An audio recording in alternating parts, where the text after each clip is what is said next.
بسم اللہ الرحمن الرحیم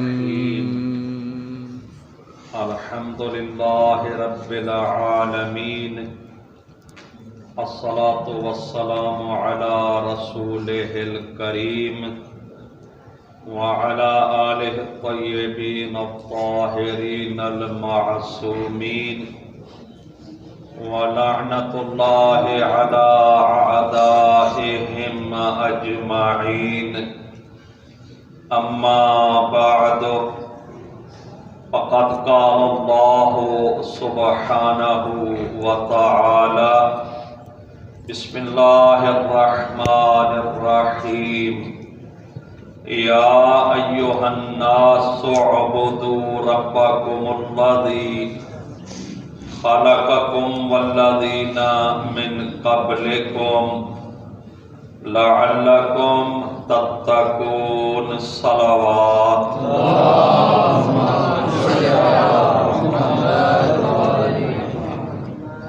سورہ بقرہ مبارکہ کی آیت نمبر 21 ہے، جس کی تلاوت آپ کی خدمت میں پیش کی ہے۔ اس آیہ مبارکہ میں خداوند متعال اپنی مخلوق اور عباد اللہ یعنی اپنے بندوں کو عبادت کا حکم دے رہا ہے، وہ بھی صیغہ امر کے ساتھ حکم اس لیے کہا ہے۔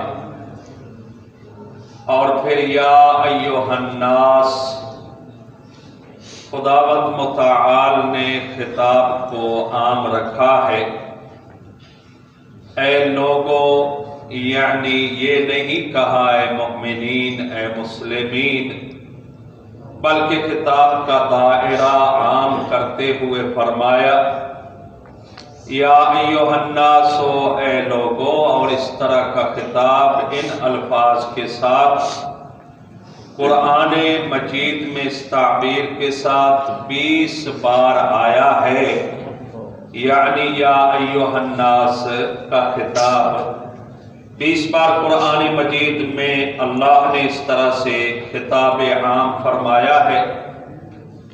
عبادت کا معنی ہے جھکنا، عبادت کا معنی ہے خضوع و خشوع کرنا، تو اللہ عبادت کا جب فرما رہا ہے تو اس سے مراد صرف نماز، روزہ، حج، زکوٰۃ نہیں ہے، بلکہ اس سے مراد یہ ہے کہ جو بھی تمہارے معاملات ہیں ان معاملات میں اللہ کے نظام کو تمہیں دیکھنا پڑے گا، اس کا جو حکم ہے اس کے مطابق بجا لانا ہوگا، چاہے دنیاوی معاملات ہیں یا دینی ہیں یا اخروی ہیں، جتنے معاملات ہیں ان کی بازگشت اللہ کے حکم کی طرف ہونی چاہیے۔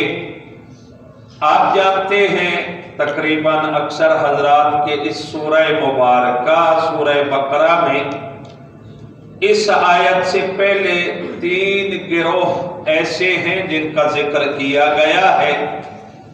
ایک گروہ مؤمنین کا ہے، دوسرا گروہ کفار کا ہے، اور تیسرا گروہ منافقین کا ہے۔ جیسا کہ قرآن کی سورہ بقرہ کی ابتدا میں آیا ذالک الکتاب لا ریب فیہ ھدی للمتقین الذین یؤمنون، یہاں سے مؤمنین کا ذکر شروع ہوتا ہے، وَأُولَٰئِکَ عَلَىٰ ھُدًى مِّن رَّبِّهِمْ وَأُولَٰئِکَ هُمُ الْمُفْلِحُونَ تک مؤمنین کا اللہ والوں کا ذکر ہے، پرہیزگاروں کا ذکر ہے۔ پھر اس کے بعد دوسری جماعت ان الذین کفروا سواء علیہم اانذرتہم ام لم تنذرہم لا یؤمنون، ان الذین سے دوسرا گروہ وہ ہے کفار کا۔ اب یہ دو ایسے گروہ ہیں جن کا معاملہ واضح ہے اور عقیدہ بھی واضح ہے، کفار منکر ہیں اور وہ مؤمنین ہیں۔ تیسرا گروہ بڑا خطرناک ہے، وہ جو ادھر بھی چلا جاتا ہے ادھر بھی آ جاتا ہے، جب مومنین کے پاس بیٹھتا ہے تو کیا کہتا ہے کہ ہم تو آپ کے ساتھ ہیں، ہم، اور یہاں سے اٹھ کر منافقین کے ساتھ پاس چلا جاتا ہے، وہاں بیٹھ کر کہتا ہے ہم یہ گروہ ہم آپ کے ساتھ ہیں۔ کس کو کہتا ہے؟ منافقین کو۔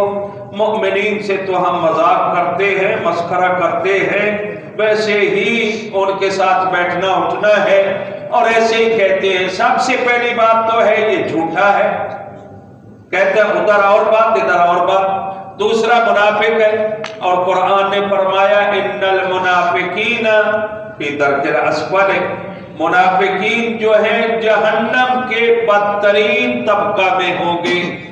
کفار کا یہ نہیں کہا گیا بلکہ منافقین کا ہے۔ کفار کا یہ ہے کہ وہ منافق نہیں ہے، اور منافق شاید کفار سے بدتر ہو جائے، اور ساتھ ساتھ صفت منافقت بھی، اور ان کے لیے بیان کر دیا گیا ان کا ٹھکانہ کیا ہے۔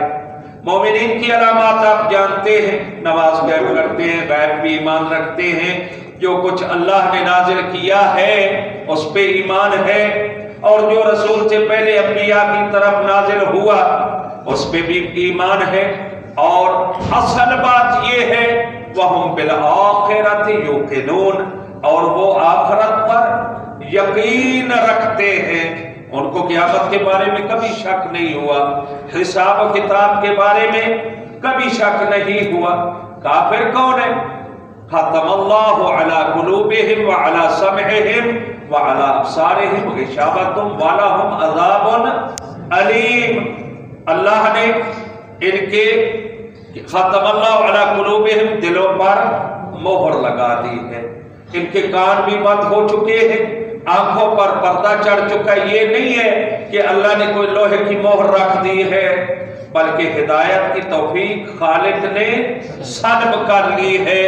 اب ہدایت میرا حبیب، ان کو تو ہدایت کرے یا نہ کرے، اللہ کی آیات پڑھ پڑھ کے سنائے یا نہ سنائے، ان کو تو خوف دلائے یا نہ دلائے، یہ ایمان لانے والے نہیں ہیں، جن کا دل بھی بند ہو چکا ہے، آنکھیں بھی پردہ کے نیچے آ چکی ہیں، اب ایمان نہیں لائیں گے، کان ان کے سنتے نہیں ہیں کیونکہ ہدایت کے قابل نہیں رہے۔